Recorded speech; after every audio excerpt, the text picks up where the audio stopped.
dedicado a esse último painel, como de praxe, nos eventos da televisão, é dedicado aos presidentes, né? Enfim, eles vão falar aqui sobre como é ser dirigente de futebol nesse mercado que a gente está falando.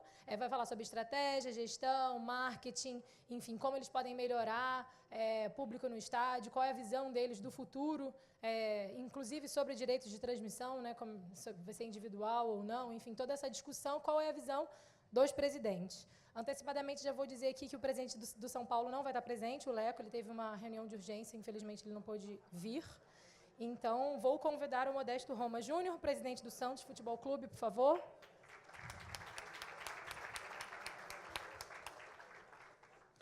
E Arnaldo Barros, presidente do Esporte Clube do Recife.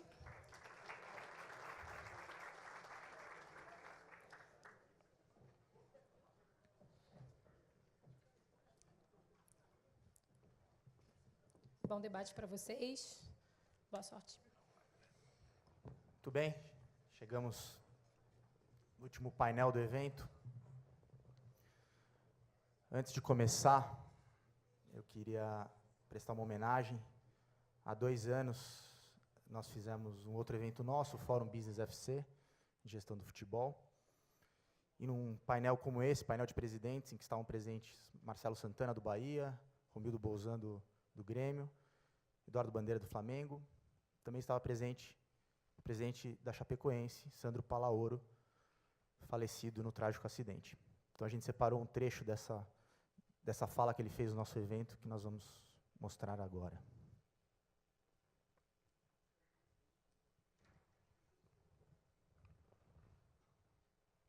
A Chapecoense é um time agora que está crescendo.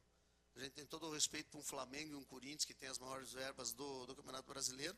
Mas também, por um lado, se não existiam os clubes como a Chapecoense, um Joinville, uma Ponte Preta, esses clubes de menor expressão, eu acho que você não vai conseguir fazer um futebol forte.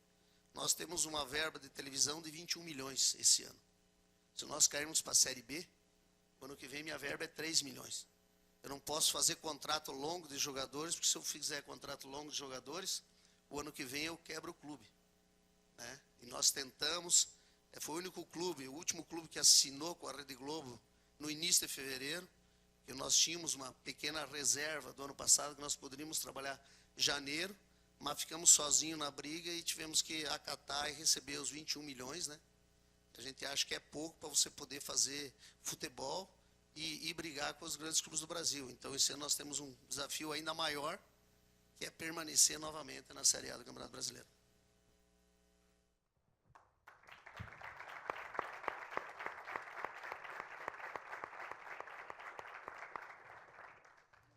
Fica o exemplo, então, do homem que soube conduzir com maestria um clube pequeno ao maior patamar do futebol brasileiro, que é a Série A do campeonato. Muito bem, chegamos então ao painel dos presidentes, painel final. Fico muito contente de poder contar com 2 clubes, representantes, os principais dirigentes de 2 clubes de enorme importância para o Brasil, com características distintas, né? Um clube de massa como o Santos, um clube de âmbito nacional, e um clube como o Sport, que tem uma força regional muito, muito grande no Pernambuco, na região Nordeste, cada um com seus desafios, com as suas peculiaridades. E eu queria abrir, então, esse bate-papo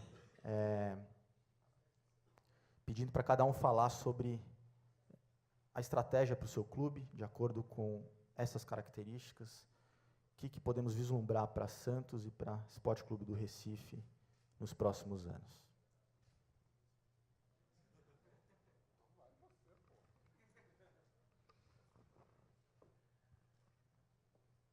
Boa tarde ainda a todos. Quero falar da minha alegria de estar aqui, atendendo a esse convite e tendo essa oportunidade de conversar sobre futebol e, em particular, sobre as coisas do esporte. Esse é um aspecto muito importante, nós falarmos sobre o futebol do Nordeste. Falarmos do que é fazer futebol numa região de poder aquisitivo completamente diferente do que nós assistimos durante a tarde de hoje. eu vi aqui, parecia uma outra realidade, um outro Brasil. Eu vi se falar que o ticket médio da arena, para você ver, é muito barato, chega a R$21. Isso o mínimo. Lá nós não conseguimos estabelecer um ticket médio de R$25. Isso seria o nosso máximo. Eu vi aqui se dizer que as arenas proporcionaram uma mudança de patamar, proporcionaram se conquistar novamente o torcedor para que viesse frequentar os estádios. Essa não é a realidade do Nordeste. Essa não é a realidade de Pernambuco. As coisas acontecem de maneira diferente lá na minha região. Para vocês terem uma ideia, particularmente no que diz respeito à arena, e somente em relação a esse tema, em Pernambuco nós temos 3 grandes forças em termos de futebol. O Sport, o Náutico e o Santa Cruz. Agora está surgindo o Salgueiro como uma quarta força, muito mais pela debilidade dos outros que estão deixando o Salgueiro se aproximar, e também méritos do Salgueiro. Mas, pois bem, o Sport tem um estádio, o Santa Cruz tem um estádio e o Náutico tinha um estádio. Foi construída uma arena fora de Pernambuco, ou fora de Recife, em São Lourenço da Mata. Uma arena com característica de ser servida por transporte público, porque é uma arena para 46 mil espectadores e tem um estacionamento para 4.500 veículos. Ora, se fosse para ser veículos leves, não fosse transporte público, teriam que ser 4.500 vans, cada uma levando 11 pessoas e todas elas lotadas, para poder abastecer o estádio. Então, o equipamento não foi feito para ser atendido por transporte particular, e sim por transporte público. Ocorre que o transporte público que existe é o metrô, cuja estação mais próxima da arena está a 3 quilômetros. Mas isso não é dificuldade, porque somos nordestinos, e o nordestino é, antes de tudo, um forte. Já se disse isso. A questão é que o governo é estadual, o metrô é federal. Aí, se o jogo é às 9h45, aqui como foi colocado, e foi perguntado se atendia aos interesses dos clubes, não atende. Somente por esse fato, que eu vou citar agora, já dá um indício. O jogo, às 9h45, o trabalhador, o torcedor, ele tem transporte para ir. Mas o metrô, ele encerra as atividades às 10h30, 22h30. Ele vai e não tem como voltar. Aí tem que se fazer um aparato, e aí a iniciativa dos clubes, de contratar empresas de ônibus para colocar, para voltar. É um aparato que a gente faz, uma manobra de guerra para poder levar o torcedor para assistir jogos na arena que está na cidade vizinha de São Lourenço da Mata. E aí esse dinheiro vai de onde? Vai sair de onde? Vai sair da renda, vai sair do ticket. Nós temos em Pernambuco essas 3 forças escalonadas. Imaginem os senhores uma pirâmide, dividida ou fracionada em 3 faixas. A base da pirâmide, aí seria uma pirâmide que representaria socialmente os torcedores, a base da pirâmide estão os torcedores do Santa Cruz, que são os menos favorecidos, em sua grande maioria. Não quero dizer que não exista um torcedor de Santa Cruz abastado, claro que existe, mas a maioria da torcida do Santa Cruz é o pessoal de menor poder aquisitivo.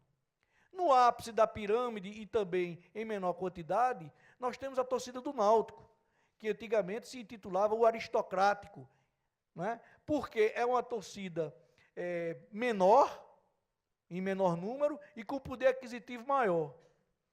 No meio dessas duas faixas está a torcida do Sport. Daí porque a rivalidade entre Sport e Santa Cruz é muito grande, e entre Sport e Náutico é muito grande. Porque há interseção de faixas entre essas duas torcidas. A do Náutico e o Santa Cruz não existe muita diferença. Chama-se até de tricobarbes, eles são primos, e não se, né, tem aquele negócio deles não se ofenderem quando um perde, outro ganha. A gente entende tudo isso. Mas é porque não há interseção social entre um e outro. A distância é muito grande. Aí o que é que isso reflete no que eu estou falando? É que o Santa Cruz tem massa para encher a arena, mas não tem poder aquisitivo para pagar o ticket. O cara tem que capital, ou paga o transporte, ou paga o ingresso. Então ele não abastece a arena, ele não enche a arena. A torcida do Náutico tem poder aquisitivo, é capaz de fechar as 4.500 vagas do estacionamento, só com carro de luxo. Mas não tem número. 4, 5, 6, 10 combis encheu. A torcida do Sport, essa tem um relativo poder aquisitivo e tem número suficiente. Tanto é que as estatísticas estão aí, quem mais enche a Arena Pernambuco é a torcida do Sport. Então essa não é a realidade que se encontra por aqui. Tem mais. Não adianta querer levar jogos de clubes de outros centros para lá, porque o pernambucano é bairrista, é exagerado, ele é muito ufanista pelo Estado. Ele não vai. Já se tentou botar uma vez, não sei se foi Náutico, ou Vasco e Botafogo, lá não foi ninguém. Não foi ninguém, porque ninguém torce. O primeiro time, o time de maior torcida de Pernambuco é o Sport. Segundo é o Santa Cruz. Depois é o Náutico. Depois aí estratifica para as outras forças do Brasil. Diferente de outros estados, mas lá em Pernambuco é assim. Então aquela arena lá é uma realidade completamente diferente de Mineirão, do Maracanã, de todas essas outras. Está fadada a ser inviável. Não tem como fazer. Então, eu preciso do torcedor em campo e um jogo às 9h45 na arena não me permite. Então eu vou para a Ilha do Retiro. Aí na Ilha do Retiro eu já não posso cobrar o mesmo ticket, eu encho, coloco torcedores lá, mas não tenho o mesmo conforto e não sofreu nenhuma contribuição por conta da Copa do Mundo. Isso é um fato. Agora, fora essas dificuldades, Campeonato Brasileiro, isso são dados aí, deste ano, só o Campeonato Brasileiro, o Sport vai rodar 79 mil quilômetros para disputar o Campeonato Brasileiro da Série A. O segundo time que mais vai rodar é o Vitória ou é o Bahia, vai rodar 49 mil. O Sport vai viajar, toda semana ele vai sair para viajar, para jogar fora. Porque ele vai jogar fora com todos os outros. Enquanto que os times do Sul, Sudeste, vão uma vez no Nordeste é o suficiente. Vão agora para jogar com o Bahia também, com o Vitória. Então, o Sport é sacrificado em termos de logística, é sacrificado em termos de distribuição de renda. Agora, a partir de 19, vai melhorar. Então, não é fácil se fazer futebol no Nordeste. É um verdadeiro desafio. E nós fazemos com muito sacrifício, não é? E não entendemos por que eu, como gestor do clube, e não é de agora, todos esses pressupostos exigidos pelo Profut, que o Sport não aderiu ao Profut, nós não precisamos do Profut, nós equalizamos as nossas contas com dinheiro rubro-negro do Sport. O Sport teve condições de dizer, não posso contratar tal atleta, não vou contratar. E peito a torcida. E chegar um outro dirigente dizendo, não, eu não posso peitar minha torcida. Então, se eu devo 700 milhões, eu vou dever 100 milhões a mais, não vai nem vem. E as coisas não acontecem da mesma forma. Qual a consequência que tem para um dirigente e para outro? Então, não é fácil, gente. Os times do Norte e Nordeste, eles sofrem bastante, mas também, quando se organizam, como, modéstia à parte, o Sport fez, quando tem condições de mostrar o que é o futebol do Nordeste, conseguem o reconhecimento de um atleta como Diego Souza, que saiu do Fluminense e voltou para o Sport. Como André, que também foi da seleção brasileira, foi do Santos, do Atlético Mineiro, e que está lá no Sport. Atletas como Richelli, que a gente consegue, não é com dinheiro não, porque eu não posso, em termos de dinheiro, competir com nenhum dos clubes do Sul e Sudeste. Então a gente compete como? Com trabalho, pagando em dia. Há 12 anos que o Sport não atrasa um dia de salário de empregado, funcionário, nem de atleta. E quando eu falo salário, eu disse também se estende à imagem, a bichos, a outras gratificações, a outras remunerações. A nossa política lá é o seguinte: o Sport vai entrar em campo amanhã para disputar a final da Copa do Nordeste. Hoje, na conta de todos os atletas, já está acreditado o bicho, a gratificação por jogo do último jogo que o Sport participou. Então, é com muita luta, é com os pés no chão, que nós estamos conseguindo competir. Não é vencer competições, é competir. Agora, estamos numa situação em que Pernambuco não satisfaz mais ao Sport e o Brasil, a distância é muito grande. Mas nós vamos atrás. Vocês ainda ouvirão falar de muitas conquistas nacionais do Sport Clube do Recife. Obrigado, Arnaldo. Agora, Modesto, conta um pouco para nós, qual o segredo para ter um clube que sistematicamente consegue revelar jovens talentos, que tem se mantido no topo do futebol brasileiro nos últimos anos, que jamais foi rebaixado, e o que a gente pode esperar para o Santos Futebol Clube no futuro? Eu não tenho a eloquência de Arnaldo, porque Arnaldo, como todo pernambucano, é muito eloquente. Mas, Fernando, eu te digo uma coisa. Nós assumimos o Santos numa situação difícil em 2015, e nós tínhamos, sim, muito salário atrasado, viu, Arnaldo? Tínhamos 8 meses de salário atrasado e jogadores saindo, que não queriam mais ficar. Levamos esses 3 anos para recuperar, ou 2 anos e meio para recuperar. Aí eu vejo com muito orgulho o nosso superintendente de futebol, o Dagoberto, está aqui entre os 3 dirigentes de futebol, como o professor Antônio Lopes, como o Alexandre Nobre Matos,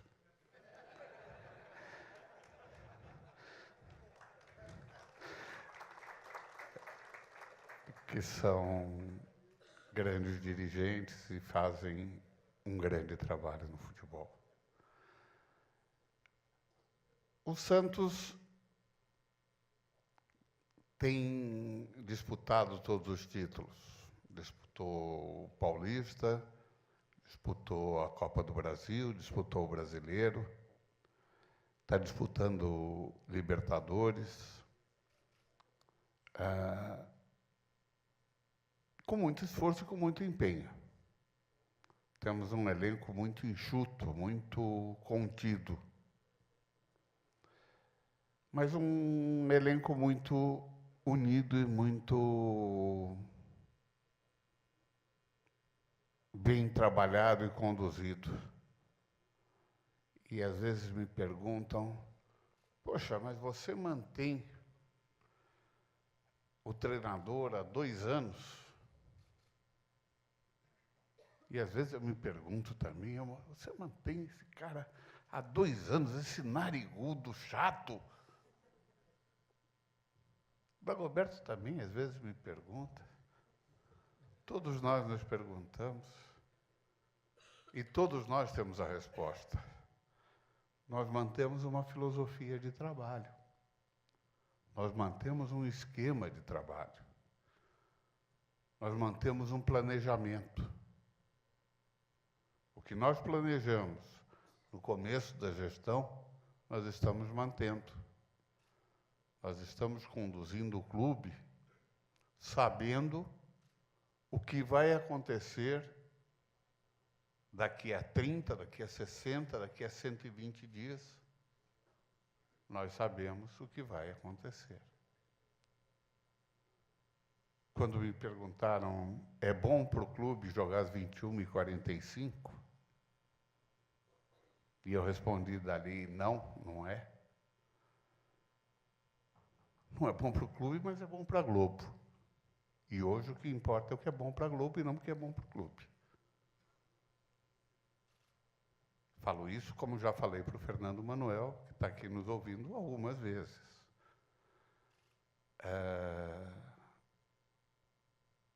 Quando se fala de concorrência, e o Santos optou pelo esporte interativo, foi num momento em que a Globo sugeria que nós reduzíssemos os nossos ganhos em 25%. E nós não aceitávamos essa redução. Entendíamos que o momento era difícil, mas era um momento difícil para a emissora e também para o clube, e não aceitávamos a redução. E depois a Globo viu que não era possível aquela proposta.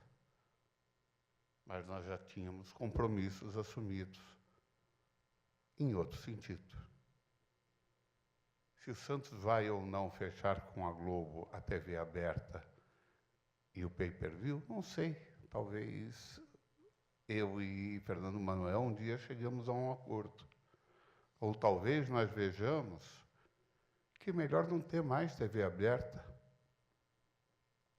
e optarmos por outros devices, optarmos, não sei, vamos ver. Nós ainda temos um ano e pouco para definir isso. E estamos fazendo isso, talvez nem seja eu quem vai decidir, talvez seja meu sucessor, se eu perder as eleições. Mas vamos fazer as coisas de forma planejada, para não acontecer o sufoco que aconteceu com o presidente da Chapecoense nessa fala aqui, que tinha dinheiro para mais um mês.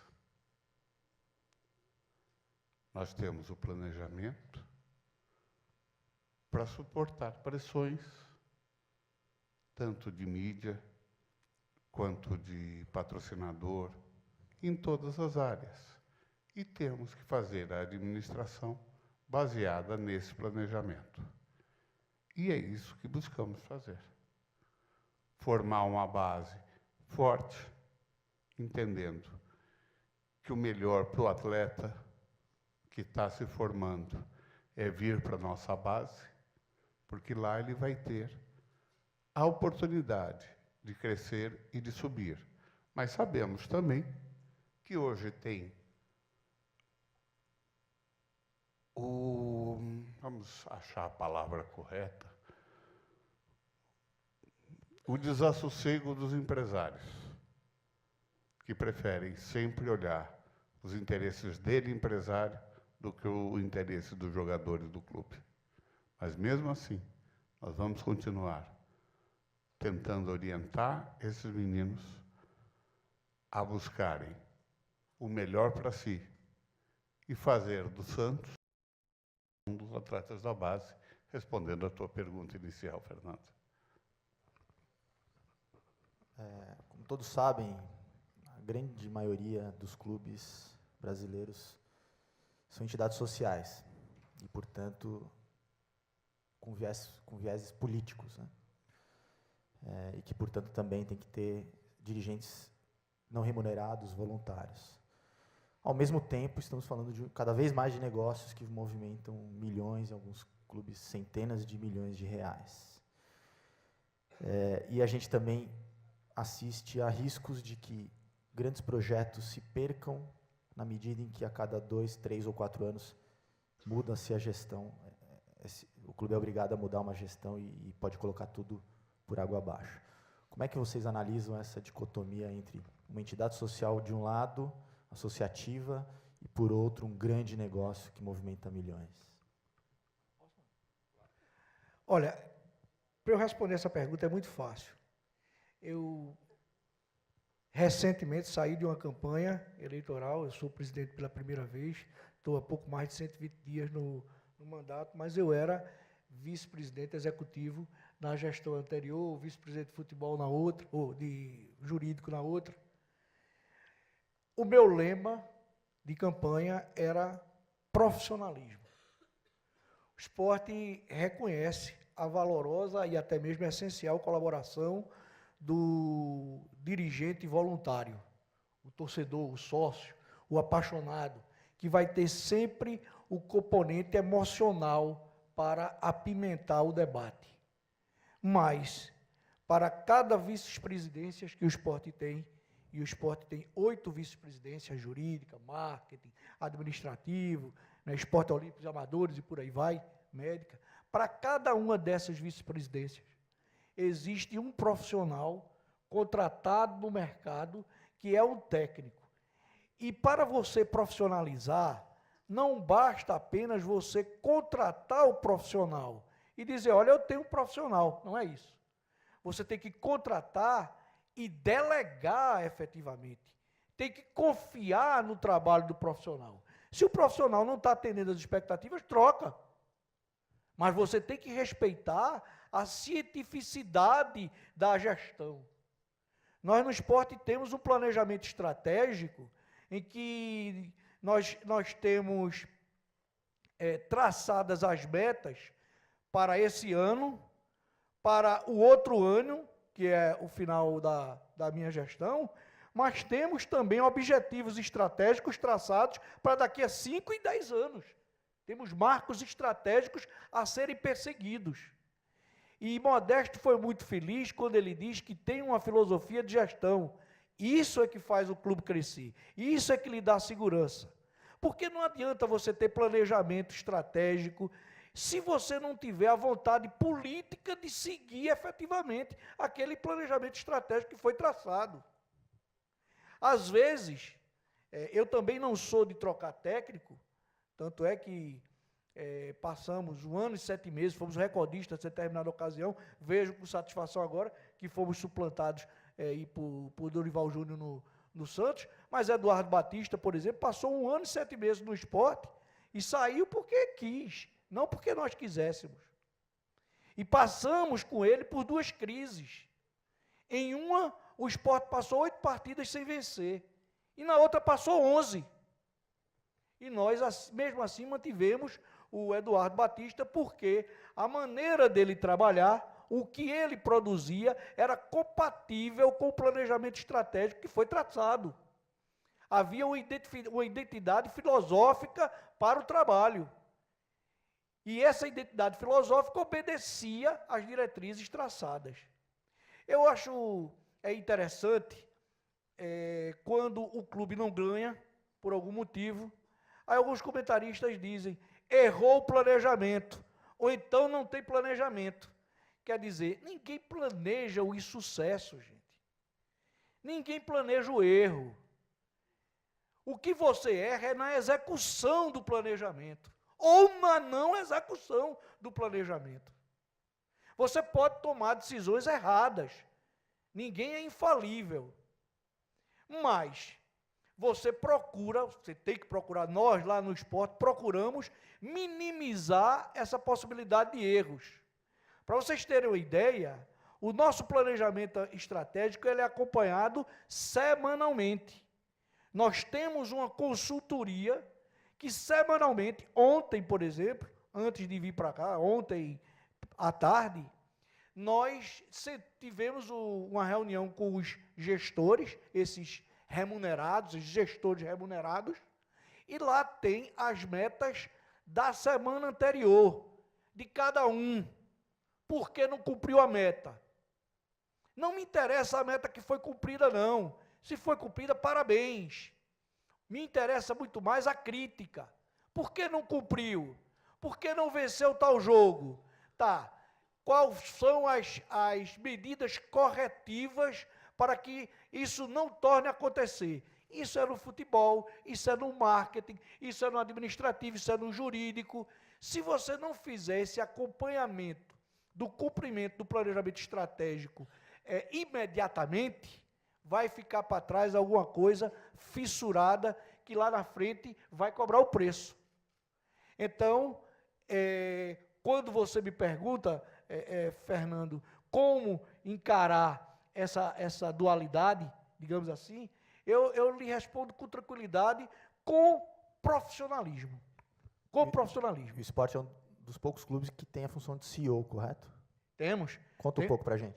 Nós temos um CEO que nós fomos buscar, não dentro do futebol.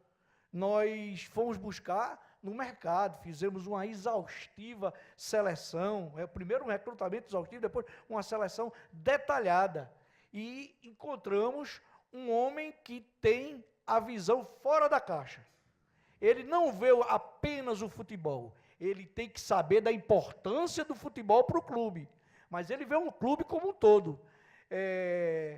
Por exemplo, a nossa sede, que é um prédio que quem for a Recife, quando for, se não conhece, por favor, procure conhecer, vão gostar do que encontrarão lá. É um prédio belíssimo, está prestes a ser tombado pelo patrimônio histórico, não pela antiguidade, que ele é um prédio da década de 60, mas pelo resíduo arquitetônico que ele resume. É belíssimo, mas estava com o teto avariado, não é?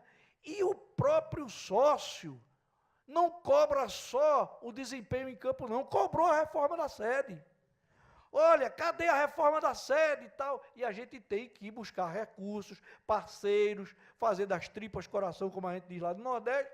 Eu sei que em pouco mais de 120 dias, nós reformamos o teto da nossa sede, e agora, no dia 20, que nós fizemos aniversário, sábado passado, dia 13, mas no dia 20, nós vamos ter a inauguração, a reinauguração e a reabertura do nosso Salão Nobre, onde nós vamos voltar a ter aquelas festas de clube, com os sócios comprando mesa, com orquestras, com bandas, com atrações, né, com artistas se apresentando lá, para que as famílias retomem o seu lugar no clube. Não só os torcedores que vão para o estádio. Nós queremos as famílias no estádio também. Nós tivemos uma briga, acho que somos o primeiro e o único clube que acabamos com a torcida organizada. Que, na verdade, não eram torcedores do esporte. Eles torciam para as gangues deles. E que, em alguma forma, se identificava com o esporte. Mas que iam para o estádio, não para brigar dentro do estádio, porque briga em estádio em Pernambuco faz muito tempo que não tem. Mas fora do estádio, ao redor do estádio. E sempre o esporte pagando a conta. Que torcedor é esse que vai para levar prejuízo? Então nós tivemos que entrar na justiça, e hoje em dia, onde nós vamos jogar, lá na Vila Belmiro, nós já fomos lá e levamos uma ordem judicial proibindo a faixa e o uso de qualquer artifício que identifique qualquer torcida organizada do esporte. E lá aconteceu um fato inédito na Ilha do Retiro. No começo, essa torcida organizada, ela se travestiu, não podia ir levar o seu uniforme tradicional nas suas faixas, se travestiu, entrou no campo e começou a cantar o seu hino. Foi vaiada pelo restante do estádio todo. Então é uma torcida que as famílias, os verdadeiros torcedores, porque o esporte é um clube social, não querem nas suas hostes. Então nós também tivemos esse combate. O presidente Martorelli, que me antecedeu, e depois eu, tivemos que andar em carro blindado, com segurança.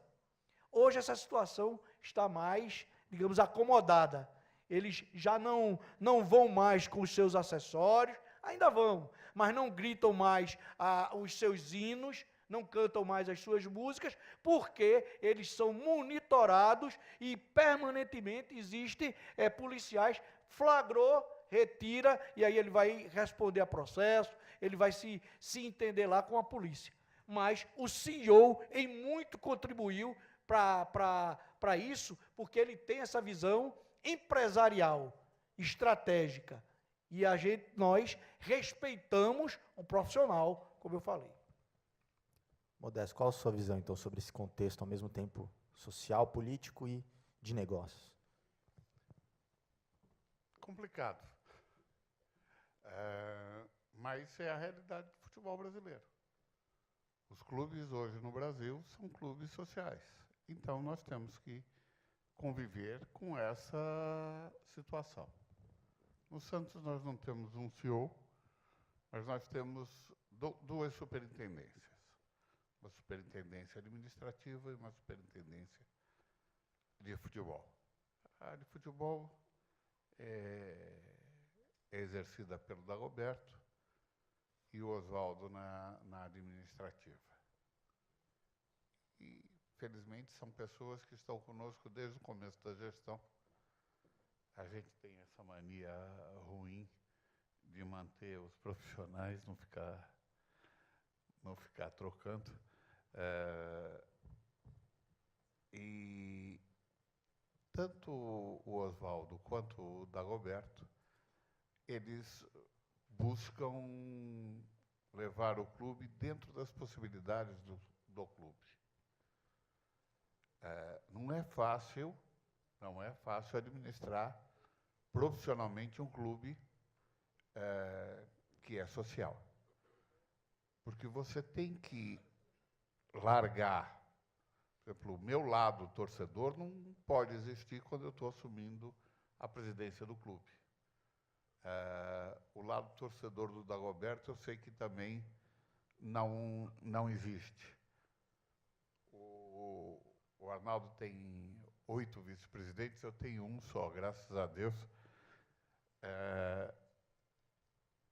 E ele, digo sempre com forte, não podemos ser torcedor. Nós temos mais 7 gestores amadores também. E eu tenho que, volta e meia, dar um puxão de orelha neles, dizendo, não pode torcer, não pode ser. Nós não podemos ser torcedor. A torcida é paixão, nós temos que ser razão. A nossa função é ser o objeto razão dentro de um mundo de paixões. Nós não temos como administrar passionalmente o clube. Quando você administra o clube passionalmente, eu tenho a certeza que você vai acabar fazendo bobagem. Ser a razão é talvez o grande segredo para você conseguir fazer uma gestão com um número maior de acertos do que de erros. Somente para complementar, que eu achei interessante essa colocação. Veja bem, é por confessar a absoluta falta de condições de separar a paixão da razão que a gente tem esses profissionais. Veja só, eu costumo dizer o seguinte, lá em Pernambuco, o estado de Pernambuco, vocês estão vendo, né? O ufanismo, né? O amor às coisas, isso é próprio de todo pernambucano. Né? Tem uma máxima que diz que Recife é cortado por 2 rios, o Capibaribe e o Bibiribe. O pernambucano diz que o Capibaribe e o Bibiribe se juntam atrás do Palácio das Princesas para formar o Oceano Atlântico. Isso é o que caracteriza, não é? Ariano Suassuna, salvo engano, foi Ariano Suassuna, quando chegou a Recife, que disse para a filha dele, que uma das filhas que iria estudar em Paris. E disse, olha, chegue lá, não diga que é de Recife não, viu? Aí a menina disse, por quê? Para não humilhar os parisienses. Então, esse é o sentimento do Pernambuco. O pernambucano é um apaixonado, é um fanista, um exagerado. É mesmo, eu sou assim, todo mundo está vendo. Então, dentre os torcedores de Pernambuco, torcedor do Náutico, torcedor do Santa Cruz, torcedor do Sport, o torcedor do Sport é o mais odiado. E eu dou toda a razão, porque é o mais chato. O torcedor do Sport é insuportável, entendeu? Todo mundo grita gol, gol, gol, gol. O torcedor do Sport não é assim. O torcedor do Sport fica, gol, assim, arrancando a goela do outro. Então, sabendo disso, eu não teria condições de pedir ponderação a nenhum vice-presidente. Nenhum vice-presidente tem ponderação. Então, eu disse, ó, vamos delegar toda a administração a esses profissionais contratados e o vice-presidente é a pimenta política, amorosa, emocional da gestão. Porque a gente não consegue separar, quando se trata de esporte, razão de emoção. Então, a gente prefere profissionalizar para poder manter o clube, que aí eu concordo plenamente com o meu amigo, de que racionalmente, se não for racionalmente, o insucesso é certo. Perguntas da plateia aqui. Modesto, a gente tem 2 perguntas relacionadas ao uso do Pacaembu, né, do Anderson Dias. Como o Santos pretende lidar com os mandos de campo no Pacaembu e na Vila Belmiro? E do Isaac, da MXS, se existe a possibilidade do Santos arrendar o Pacaembu ou construir um estádio para maior acesso da torcida santista aqui de São Paulo. Um assunto recorrente. Não, vamos começar pelo Isaac. Arrendar o Pacaembu para quê? Para fazer o quê no Pacaembu? Só se for para gastar dinheiro. Nós não temos dinheiro para gastar. Eu prefiro alugar quando eu venho jogar, do que arrendar e ter que pagar a manutenção do Pacaembu. João Dória é um grande administrador. Além de santista, é um grande administrador. Por que ele quer arrendar? Porque é caríssimo manter o Pacaembu. Só que ele é poder público. E esse ônus é dele, não é meu. Vou arrendar o Pacaembu para quê se eu posso alugá-lo sempre que eu precisar? Além disso, tem um problema de mando de jogo aqui. A Polícia Militar em São Paulo não aceita que tenha 2 jogos no mesmo dia em São Paulo. A Polícia Militar diz que não tem condições de fazer o policiamento de 2 jogos, não por brigas no estádio, mas por brigas na cidade. Então, não há autorização para fazer 2 jogos. Fernando Manuel também, a Globo, outro dia, vetou uma transferência de jogo nosso, de Santos para São Paulo, Santos e Ferroviário, porque não era do interesse dela. Nem sempre o mando de jogos em São Paulo não é feito por vontade exclusiva do Santos.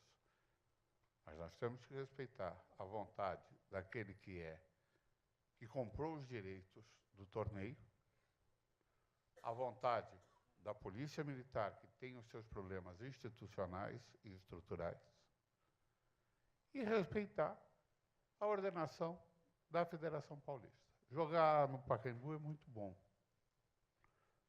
financeiramente, com relação à torcida. Hoje, por exemplo, eu vou sair daqui, vou para o lançamento da nova campanha de sócio-torcedor aqui em São Paulo, que vai ser feita no Pacaembu, no Museu do Futebol no Pacaembu. É ótimo, é maravilhoso. Mas jogar no Pacaembu é bom de vez em quando, inclusive para não saturar o torcedor daqui de São Paulo. Se eu fizer todos os jogos aqui em São Paulo, também vai haver a saturação. Então, se eu posso jogar em Santos e em São Paulo, esta divisão de jogos em Santos e em São Paulo, e esse ano está mais fácil conseguir jogar em São Paulo, até por influência do prefeito João Dória, até por um trabalho que ele tem realizado. Então, esse ano nós estamos conseguindo jogar mais em São Paulo. Os jogadores reconhecem que é bom jogar em São Paulo, a comissão técnica reconhece que é bom jogar em São Paulo, mas também precisamos jogar em Santos. Então, nós temos que manter os 2 pontos, jogarmos em Santos, jogarmos em São Paulo, com equilíbrio nas 2 cidades. Eu, antes da gente começar aqui, me perguntaram por que não jogar no interior? Porque tem problemas também de logística, e é complicado, muitas vezes, jogar no interior. Jogar fora do estado seria interessante? Seria. Não em Pernambuco, porque o pernambucano realmente se interessa por Santa Cruz, por esporte e por náutico. E um pouquinho por Vitória de Santo Antão, viu? Que é meu clube lá em Pernambuco. Eu imaginava que você era do esporte. Hein? Eu imaginava que você era do esporte. Mas tudo isso a gente precisa fazer com parcimônia, com equilíbrio. Ver, o Dagoberto fez um estudo agora no começo do ano, de quais são os jogos que nós podemos mandar no Pacaembu. Nós estamos pedindo Botafogo e Ponte Preta, não é isso, Dago? Agora, nesses próximos dias. Se a Polícia Militar e a Globo deixarem, nós vamos fazer esses 2 jogos aqui no Pacaembu. A gente já está caminhando para o final. Tem uma pergunta do Vinícius Lordello para o Arnaldo. Qual a possibilidade do esporte, a possibilidade ou a estratégia do esporte se fortalecer como o maior clube do Nordeste? Hoje rivaliza com o Bahia, né, que inclusive é o seu oponente na final da Copa do Nordeste, e que vai ser transmitida pelo Esporte Interativo, né, nosso parceiro de mídia, e assim ampliar sua base de torcedores para além do Pernambuco. Pergunta interessantíssima. Como é o nome do... Vinícius Lordello. Vinícius. Tá aí, você está, Vinícius? Vinícius? Muito boa pergunta, parabéns, Vinícius. Veja bem, eu escutei hoje aqui se alertar que os clubes brasileiros precisariam se inovar, precisariam repensar, porque a paixão pelos clubes da Europa está invadindo as mentes e corações da juventude, da criançada. Palmeiras é o time do meu pai, o meu time é o Barcelona. Isso é fruto da guerra midiática, da penetração midiática que antigamente não tinha e que hoje em dia tem, com a globalização, com o smartphone, com as multiplataformas que tem, que você permite a toda hora, em qualquer lugar, você assistir os nomes ou os jogos dos clubes da Europa, né? Então, hoje, os clubes do Sul e Sudeste estão sentindo aquilo que nós, nordestinos, já sentimos há muito tempo. Há muito tempo. Quando só jogos do eixo Sul e Sudeste eram transmitidos para o Nordeste. Hoje, quando a gente senta para negociar, uma das coisas que entra, uma das cartas a ser debatida na mesa é a transmissão de jogos de clubes da região para a região. A torcida de Pernambuco, não só de Pernambuco, o baiano, o nordestino de uma maneira se ressente em que, por exemplo, o time dele está jogando fora e é transmitido para a capital um jogo que não é o do time da capital. Então, nós já sofremos isso e estamos combatendo. Qual a estratégia para combater isso? Várias. Primeiro, divulgação da marca. Segundo, colocando, formando equipes competitivas que se mostrem vencedoras. Terceiro, participando de várias competições para estratificar o público que vai ver a equipe. Por exemplo, o esporte hoje é recordista mundial. Nós somos o único time no mundo que está participando de 5 competições ao mesmo tempo. 5! É por isso que nós enfrentamos, sem demérito nenhum, da Ponte Preta, que venceu a partida de 4-0 por méritos, mas nós só tínhamos 4 jogadores titulares, um deles era o goleiro. O restante eram todos garotos. da base, ou que estão misturados no profissional agora, porque nós não temos elenco suficiente para 5 competições simultâneas. Não é? Nós já jogamos mais de 30 jogos agora. Quando na Europa se joga 40 jogos, 50 jogos no ano, nós já começamos, o Campeonato Brasileiro nem começou, nós já jogamos mais de 30. Então, isso porque nós jogamos? Por uma necessidade financeira, não é? Porque nós temos que buscar recursos, por uma necessidade de divulgação da marca, e também nós traçamos uma estratégia de pulverização de consulados. Nós já inauguramos consulados em Brasília, já inauguramos consulados no Piauí, já inauguramos em São Paulo, não é? Vários outros, Caruaru, tem muitos, não lembro agora, e tem vários pautados para serem inaugurados. Nesses consulados, nós procuramos difundir ainda mais a marca do esporte e servir de ponto centralizador para aqueles que já são apaixonados pelo esporte e que de alguma forma estão distantes, para que eles voltem a engrossar as fileiras de torcedores do esporte. E realmente, como eu falei, nós estamos numa situação muito difícil. Pernambuco está pequeno para o esporte tem 40 campeonatos estaduais, vai agora para o 41º, se Deus quiser, vamos disputar com o Salgueiro, e Náutico e Santa Cruz somados, parece que tem 43, um negócio desse, somados. Né? Então, o campeonato Pernambuco está pequeno realmente para o esporte. E para o Brasil a gente tem que correr bastante ainda. Mas eu acho que o Nordeste, realmente, a rivalidade maior é entre Bahia e Esporte, e nós estamos nos estruturando. Temos um centro de treinamento, que eu convido também vocês a conhecerem, que acolheu seleções, é tido como exemplo. As pessoas que vão lá ficam admiradas, não é só por termos 5 campos irrigados, com iluminação, com alambrados, não é pela estrutura. Nós temos laboratório, nós temos fisioterapia, fisiologia, academia, tudo de profissional e da base separado, hotel, que são os alojamentos, também, tudo de melhor qualidade, de última geração, né? E todo esse investimento da própria base, nós agora, por exemplo, temos 2 atletas que estão servindo à Seleção Brasileira Sub-20, temos vários que já serviram à Seleção Sub-15, temos atletas do profissional que já estiveram na Seleção Brasileira de Base, e com isso nós estamos nos preparando para, passo a passo, nos sedimentarmos como, se Deus quiser, a maior força no Norte-Nordeste, mas isso não é o nosso objetivo imediato. Quer dizer, mediato.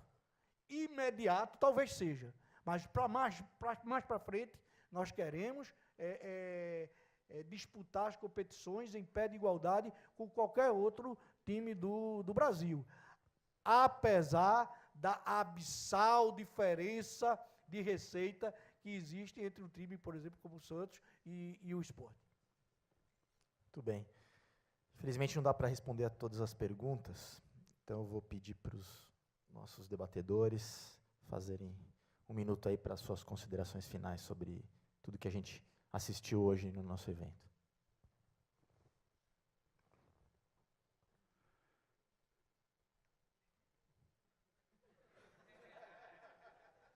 Já comi uns 15 ou 20 segundos. Basicamente, o que eu tenho a dizer a vocês é o seguinte: é importante a gente discutir mais futebol. O futebol tem muita coisa que fica por trás dos muros. A gente estando aqui, discutindo assuntos importantes, desde torcida, estádio, televisão, transmissão e tudo mais, nós podemos compartilhar experiências que muitas vezes nós desconhecemos na realidade. Quando chegou o esporte interativo, uma proposta de mudança da TV fechada de Globo, que era monopolista na ocasião, com uma multiplicação de 10 vezes no valor de dinheiro da TV fechada, nos fez refletir sobre o todo da venda de direitos. Se o direito é para ser vendido individualmente ou coletivamente, é menos sério do que a questão do direito pertencer sempre a dois e não ao mandante. Se é difícil administrar, sendo dois os detentores de direito, imagine como era sendo 20 os detentores de direito. Quando a Globo forçou o fim do Clube dos 13, e essa é a realidade, não interessava para a Globo, naquela ocasião, manter o Clube dos 13, ou o Clube dos 20, ou os Clubes Unidos, a Globo conseguiu, naquela ocasião, fazer melhores negócios, que é o objetivo dela, o objetivo legítimo dela. E eu não nego essa legitimidade. Mas, para os clubes, foi muito ruim o fim do Clube dos 13. E estamos pagando por esse fim até hoje. Mas se nós não discutirmos todas essas coisas com abertura e com clareza, muitas coisas vão ficar debaixo do tapete. Eu acho que essa iniciativa, Fernando, é uma iniciativa importante. E eu espero que tenhamos muitas outras para discutir em alto nível o futebol brasileiro, como diria o filósofo Vanderlei da Silva.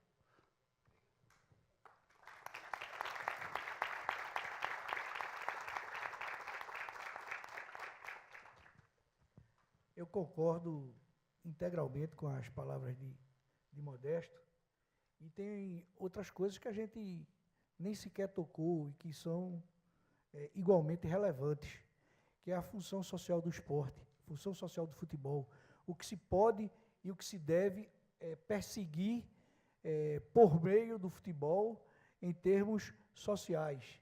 Lembro que nós estamos começando, né? Fizemos aí a campanha Adote um torcedor maior de idade, que foi um sucesso, depois campanha de doação de órgãos e tantas outras. E isso precisa ser debatido, isso precisa ser conversado, isso precisa ser disseminado, troca de experiências, né? Como dizer não, às vezes, né? Talvez nós tenhamos alguma coisa para dizer, temos muito a aprender, e temos alguma coisa a ensinar. E são em fóruns, em oportunidades como essa, que a gente tem a oportunidade de esclarecer e de também aprender as preocupações, as angústias, né? Porque às vezes é fácil dizer, é um time lá do Nordeste, é fadado a cair, não é bem assim. Existe vida, existe futebol mais próximo do Equador do que São Paulo. Mas essa crítica não vai para todo mundo, não. Vai só para alguns. Eu reconheço, né, o empenho, o trabalho, né, a cumplicidade de vários integrantes da imprensa, de vários companheiros das emissoras que detêm os direitos televisivos, de vários companheiros dirigentes de clube, né, que são solidários porque passamos pelas mesmas dores, pelas mesmas angústias, não é?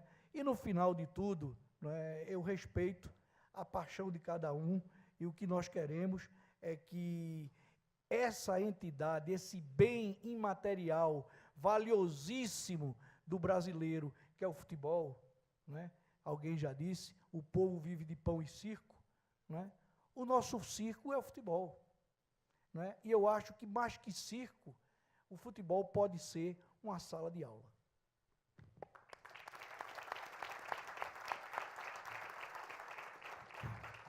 Obrigado, Arnaldo. Obrigado, Modesto. Para nós é uma honra tê-los tido aqui, representantes de grandes clubes do futebol brasileiro, que entenderam a importância de estarem presentes num seminário como este, cumpriram com a palavra. Agradeço muito. E antes de me despedir, eu quero recuperar um pouco do que a gente aprendeu ontem e hoje. Né? Ontem foi um dia mais dedicado à parte técnica. Conhecemos mais sobre análise de desempenho, scouting, a importância cada vez maior disso dentro de clubes profissionais, a formação, a preparação física de forma científica, como isso também tem sido cada vez mais relevante nos clubes brasileiros, e uma série de outros assuntos voltados para dentro de campo. Hoje a gente pôde conhecer com especialistas e com dois dos maiores clubes do futebol brasileiro a situação financeira, um balanço geral do ano passado, como é que está a situação dos clubes brasileiros, que alcançaram um faturamento recorde, e depois assuntos relacionados ao marketing, né, esse novo perfil do torcedor que tem ido aos estádios e como lidar com aqueles que também não estão nos estádios, mas consomem de alguma outra forma. Tivemos empresas aqui, marcas que investem no esporte, no futebol, como patrocinadores, a visão deles em relação a este mercado e a visão do Ibope em relação a isso. Esse movimento de regulamentação do mercado, seja pelo ambiente privado, né, as empresas se pactuando para não investirem, não patrocinarem entidades que não estejam em conformidade com os padrões éticos de transparência e de responsabilidade, mas também da parte do governo, como o Profut, uma legislação que tem avançado no sentido de melhorar ou de incentivar a melhora da eficiência na gestão dos clubes. E tivemos esse painel com os principais players do mercado de mídia televisiva e esportiva, e essa discussão super interessante, acalorada, sobre os direitos de transmissão, e o fechamento com chave de ouro com os presidentes aqui presentes. Eu quero agradecer novamente ao nosso patrocinador, a Grant Thornton, aos apoiadores do evento, o CIE, que cedeu esse espaço, a Gourmet Sports, que cedeu o Coffee Break, aos parceiros de mídia, Esporte Interativo, SP2 Brasil, a nossa equipe de organização da Trevisan, da THE 360, Cristiane Mussi, nossa mestre de cerimônias, que por 2 dias deu conta de comandar essa galera. Muito obrigado. E obrigado muito a vocês, a cada um de vocês que disponibilizaram um tempo para estar aqui presente e engrandecer o debate. Muito obrigado a todos e tenham uma ótima noite.